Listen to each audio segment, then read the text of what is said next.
Hi guys, so today I wanted to talk to you guys about clothing and the fashion industry in honor of Earth Day because this is a topic often forgotten uh, in the sustainability world. So clothes are often made of not great things. They can create plastic pollution when you wash them, so that can end up in our waterways and down to our oceans.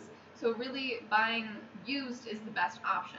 But if you want to buy something new, you should definitely shoot for sustainable items like organic cotton.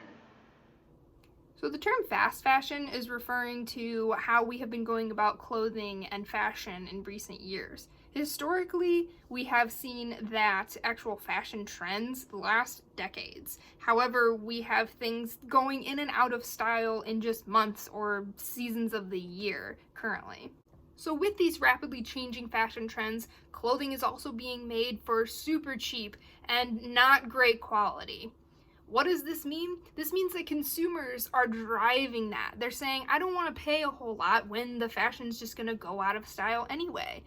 But really, we as consumers need to be a little more responsible moving forward and asking for sustainable products made with sustainable material that is long lasting. Yes, this means that things might be a little more expensive, but at the end of the day, it's an investment. That's how you should be seeing your eco-friendly purchases or your sustainable purchases. It's an investment in a better future, because in reality, you shouldn't need to buy clothing even every year. You should be keeping the same closet of clothing over years and years, and maybe adding a thing or two as you go along as you need things. But thrifting out there is really a great idea because there's so many clothes already in production. There's really no reason to buy new unless you're like shopping for like a certain thing that you can't find. Now, I have a personal story that really is important to me and helped me get interested in sustainability and how that relates to fashion. So, some backstory: I was living in Ghana, West Africa, and I came across someone who was wearing a shirt from a kids' camp that I worked at in Missouri. And they bought it secondhand in Ghana through a thrift store, like their version of a thrift store. And that came me to kind of uncover this story about how the Western world sends a lot of its unused, donated clothes to other countries. And then people in these other countries can buy these clothes off of ships in these huge containers and then sell them at the marketplaces or at their own stores. And so this does give them like a living a thing to sell, that they can get for very cheap and then clean up and sell for a little bit more, and allows people to obtain cheap clothing. But it also kind of undermines the economy of African textiles and seamstresses that often take those African textiles and make them into clothes on their own. So it kind of is, good and bad. But the main thing that I took away from that was that you're kind of being deceived when you donate clothes. I'm not saying that donating clothes is bad, but it's kind of crazy that we didn't know this whole story that our clothes from the Western world are ending up being sold to other countries and sold to their people, down the line. And you really think that when you sell a piece of, when you donate a piece of clothing to a thrift store or a Goodwill or Salvation Army or anything, you don't really think about it leaving the country, but it really is. So, obviously, fast fashion is not sustainable. It's a very poor use of resources, and at the end of the day, it's all about money for these producers. They just want to put out clothing as fast as possible and, for as cheaply as possible, meanwhile, keeping people buying it. And again, we have these unintended consequences, like what Lena was talking about, things we didn't even think about. And of course, these producers don't even care what happens to their clothes after you've purchased it.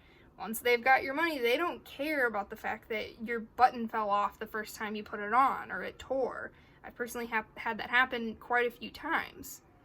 And if all of that isn't enough for you, then I would definitely look into these essentially slave labor that is used in order to make this clothing at the rate that it is being demanded. So in general, living wages and working conditions for workers in a lot of places are really terrible, and they're way, way, way underpaid. If you look up, we're going to put some resources down below, the living wages compared to the wages that the workers are paid in clothing industries is super small. So, in conclusion, do more thrift shopping, accept more hand-me-downs, and also, if you are going to buy something, make sure you do your research and choose reasonable companies. Also, I just suggest changing your mindset around clothing and recognizing the issues with fast fashion. Also, remember to repurpose items. This item you saw in my last video when I was cleaning out my kitchen.